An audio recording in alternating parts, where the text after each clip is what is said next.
அஸ்ஸலாமு அலைக்கும் நண்பர்களே. இப்போது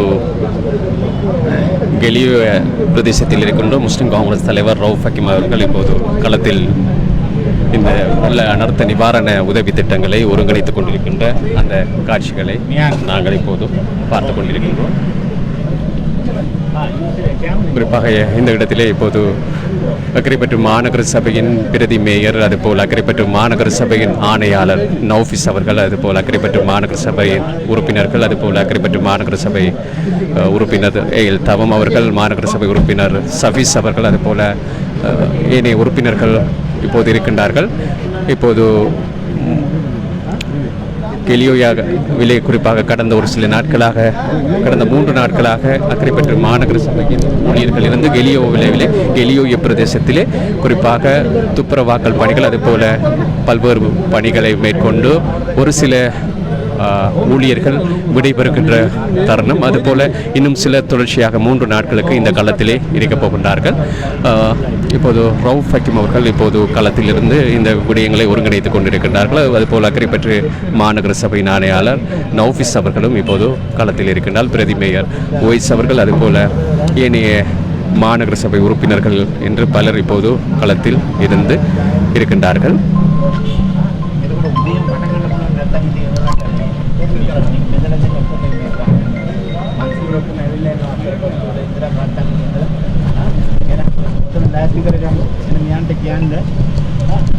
සභාවට එන්නම් 9:10 වෙනකොට එන්න සභාවට. හරිද? ඕකේ? ඕකේ. අර ඕගොල්ලන්ගේ മന്ത്രിවරු ඔක්කොම කිව්වනම් හොඳයි නේද? පුළුවන් තරමට. හා? ඕකේ. ඕකේ. ඕකේ. ඕකේ. ඕකේ. ඔය මේ කුණු දාන්න තැන ප්‍රශ්න හරිද දැන්? දැන් කොහෙද දාන්නේ? හා? අර නිදාස් මාවතේ දාලා ඉවරද? ඒ දාන්න පුළුවන් වෙන කොහෙද? කියලා ඒ විතරද තියෙන්නේ මේක මේ කුණු දාන්න. කොහෙද? සංගවාරේ. ගංගේ ඉහළද? ගංගේ ඉහළ කොහෙද? හරි ඇවිල්ලා කතා කරමු 9:10කට. ඕකේ. මම වෙනවා.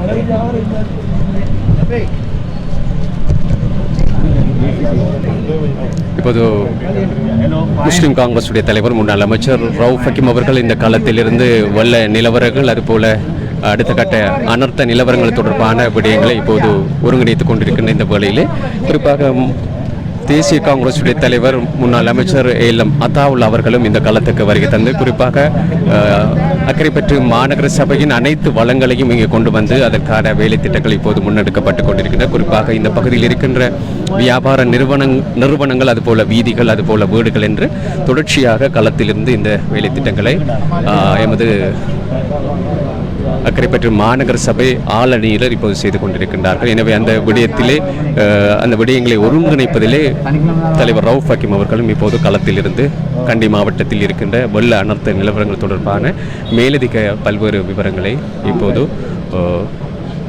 உடனுக்குடன் தெரிவித்துக் கொண்டிருக்கின்ற இந்த விடயங்களை நாங்கள் பார்க்கலாம்.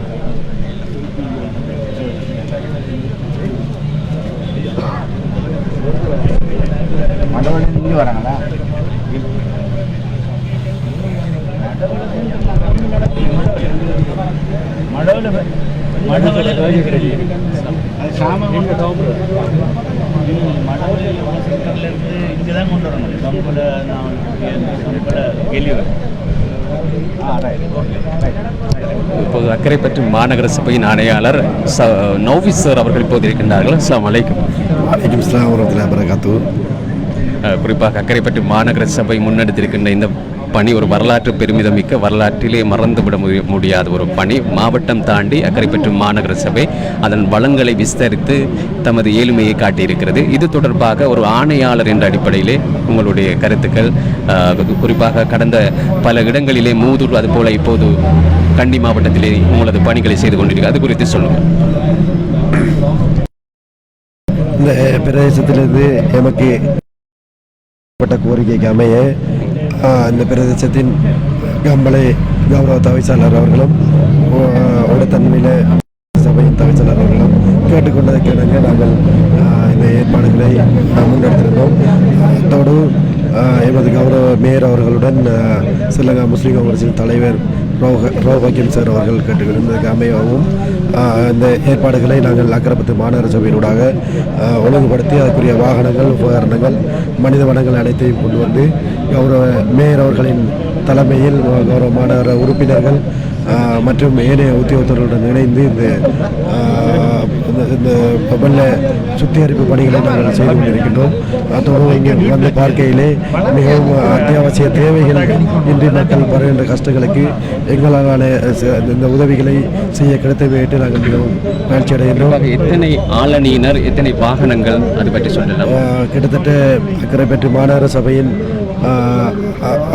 8 வாகனங்கள் களத்திலே களமிறங்கியிருக்கின்ற குறித்த சேவைகளை செய்வதற்காக மற்றும் சுமார் 25க்கு மேற்பட்ட ஆளணியினர், மாநகர சபையின் ஆளணியினர் களமிறக்கப்பட்டிருக்கின்றார்கள்.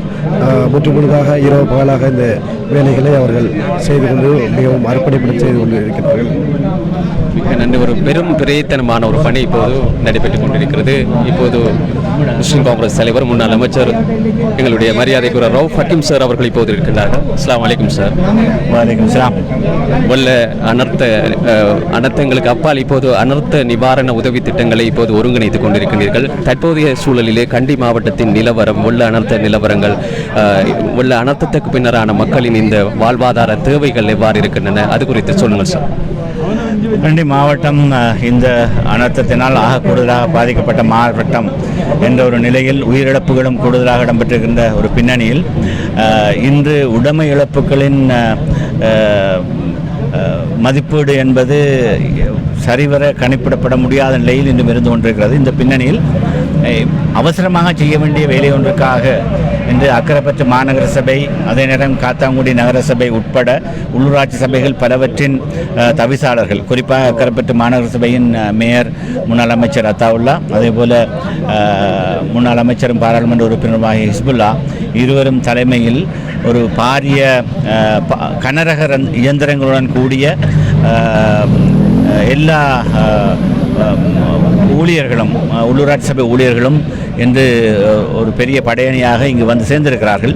இன்று தொடக்கம் 3-4 நாட்களுக்கு தொடர்ந்தேர்ச்சியாக நாங்கள் கம்பளை, கெலியோய, கலுகமோ போன்ற இடங்களில் இருக்கின்ற குப்பைகளை அகற்றுவதற்கான அதிதீவிர முயற்சி ஒன்றில் ஈடுபட ஆரம்பித்திருக்கிறோம். இங்கு அக்கரைப்பற்று மாநகர சபையின் கமிஷனரும் கூட இந்த குழுவினரோடு வந்து சேர்ந்திருக்கிறார். இந்த நிலையில் இந்த உறுப்பினர்கள் எல்லோரும் இவ்வளவு தூரம் பயணித்து கண்டி மாவட்டத்தில் இந்த அனர்த்தத்தினால் பாதிக்கப்பட்ட எல்லா இன மக்களுக்கான இந்த நிவாரண உதவிகள், குறிப்பாக குப்பை அகற்றுகின்ற விஷயம் வேறு எந்த நிவாரணத்தை விடவும் ஒரு பெரிய நிவாரணமாக மக்களுக்கு தேவையாக இருக்கின்ற ஒரு காரியம். இதை செய்வதற்கான அனைத்து கனரக இயந்திரங்கள், தீயணைப்பு படை இயந்திரங்கள், நீர்ப்பூடம் கழுவுவதற்கான ஏற்பாடுகள், அதே நேரம் குப்பை அகற்றுவதற்கான ஜேசிபி இயந்திரங்களோடு டிப்பர் இயந்திரங்கள், இவற்றையெல்லாம் உள்ளடக்கி இந்த படையணி நாளை காலையிலிருந்து இந்த பணியை ஆரம்பிக்க இருக்கிறோம். இதற்காக மீண்டும் ஒரு முறை இந்த முன்னாள் அமைச்சர்கள், தற்கால உள்ளூராட்சி தலைவர்கள், கிழக்கு மாகாணத்திலிருந்து எமது மாவட்டத்துக்கு வந்திருக்கின்ற எல்லோருக்கும் என்னுடைய நன்றியறிதலை தெரிவித்துக் கொள்கிறேன். நன்றி. மிக்க நன்றி சார். குறிப்பாக களத்திலே இருந்து இந்த வேலை திட்டங்களை ஒருங்கிணைத்துக் கொண்டிருக்கின்றார்கள் முஸ்லிம் காங்கிரஸ் தலைவர், முன்னாள் அமைச்சர் ரவு ஹக்கீம் அவர்கள் இப்போது களத்திலிருந்து இந்த திட்டங்களை அமல்படுத்திக் கொண்டிருக்கின்றார்கள். இப்போது அக்கரைப்பற்று மாநகர சபையின் ஆணையாளர் நௌஃபீஸ் அவர்களும் இருக்கின்றார்கள். மாநகர சபை பிரதி மேயர் UL உவைஸ் அவர்கள் இருக்கின்றார்கள். அதுபோல உறுப்பினர்கள் என்று பலர் இப்போது புடைசூழ இந்த வேலை திட்டங்கள் நடைபெற்றுக் கொண்டிருக்கின்றன. எனவேதான் இந்த வேளையிலே குறிப்பாக கெலியோய பிரதேசத்திலே நாங்கள் இருந்து கொண்டிருக்கிறோம். கெலியோய பிரதேசம் குறிப்பாக 620 வியாபார நிறுவனங்கள் முற்றுமுழுதாக சேதமடைந்திருக்கின்றன. அதற்கான வேலை திட்டங்கள் இப்போது முன்னெடுக்கப்பட்டு கொண்டிருக்கின்ற இந்த வேளையில் தான் குறிப்பாக 620 வியாபார நிலையங்களிலும் இருக்கின்ற வியாபாரிகள், வர்த்தகர்கள் மிகுந்த கவலைக்கும் மன உளைச்சலுக்கும் உள்ளாகி இருக்கின்றார்கள். இங்கே எந்த ஒரு பொருளையும் மீட்டு மீண்டும் அவர்களுடைய வியாபாரத்தை வர்த்தகத்தை துவங்குவதற்கான எந்த அறிகுறிகளும் தெரியவில்லை. குறிப்பாக கெலியோய பிரதேசத்தில் இருக்கின்ற அநேகமான வர்த்தக நிலையங்கள் முற்றுமுழுதாக குறிப்பாக வெள்ளத்தில் பாதிக்கப்பட்டு மீண்டும் அதனை மறு பாவனைக்கு எடுத்துக்கொள்ள முடியாத அளவில் தான் இருக்கின்றன. அந்த அளவுக்கு பாதிப்பின் உச்சம் இருக்கிறது. அந்த அடிப்படையில் இப்போது முஸ்லிம் காங்கிரஸ் தலைவர் அவர்கள் ரவுஃப் ஹக்கீம் அவர்கள் களத்திலிருந்து இந்த பணிகளை ஒருங்கிணைத்துக் கொண்டிருக்கின்றார்கள். அந்த அடிப்படையிலே குறிப்பாக இந்த அனர்த்தம் ஏற்பட்ட காலத்திலிருந்து அக்கரைப்பற்றை மையமாக வைத்து அக்கரைப்பற்று மாநகர சபையின் முதல்வர் முன்னாள் அமைச்சர் ஏஎல்எம் அத்தாவுல்லா அவர்களது அந்த பங்களிப்புடன் அந்த வழிகாட்டுதலுடன் அதுபோல் ஆணையாளர் நௌஃபிஸ் அவர்கள் அதுபோல் ஏனைய உறுப்பினர்கள் அக்கரைப்பட்டு பள்ளிவாசல் சமூகம் ஜமீத்துல் உலமா சமூகம் தன்னார்வ தொண்டர்கள் அதுபோல பைத்துல் மால் சக்காத் நிதியம் என்று ஒட்டுமொத்த அக்கரைப்பட்டு சமூகமும் இந்த கண்டி மாவட்டத்திலே தமது பங்களிப்பை நல்கி இருக்கின்றார்கள். கடந்த காலங்களிலே மூதூருக்கும் அவர்களுடைய பயணம் தொடர்ந்து அங்கும் பல்வேறு பணிகளை செய்து கொண்டிருக்கின்றார்கள். எனவே இப்போது இன்னும் சொட்ட வேளையிலே முன்னாள் அமைச்சர் அக்கரைப்பற்று மாநகர முதல்வர் ஏஎல்எம் அத்தாவுல்லா அவர்கள் இந்த களத்துக்கு வந்தவுடன் இன்னும் அடுத்த கட்ட பணிகள் குறித்த ஆலோசனைகளும் இடம்பெறுவதற்கான தயார்படுத்தல்கள் இங்கு இடம்பெற்றுக் கொண்டிருக்கின்றன.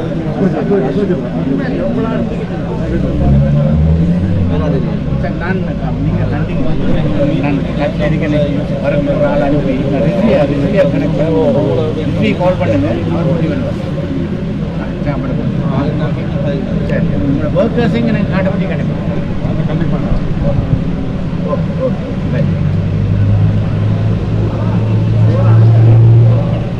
ஹலோ, தங்கள் வருகைக்காக அவர்களும் உங்களுடைய படையணி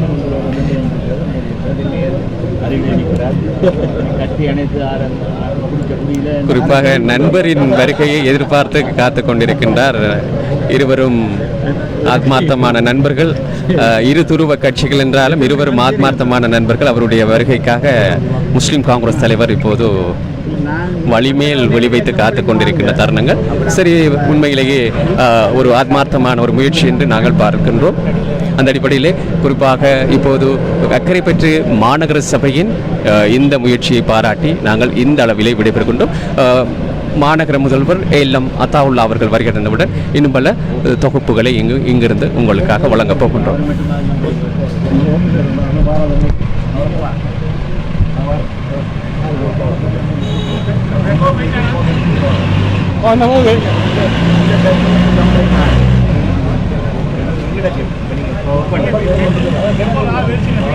Open.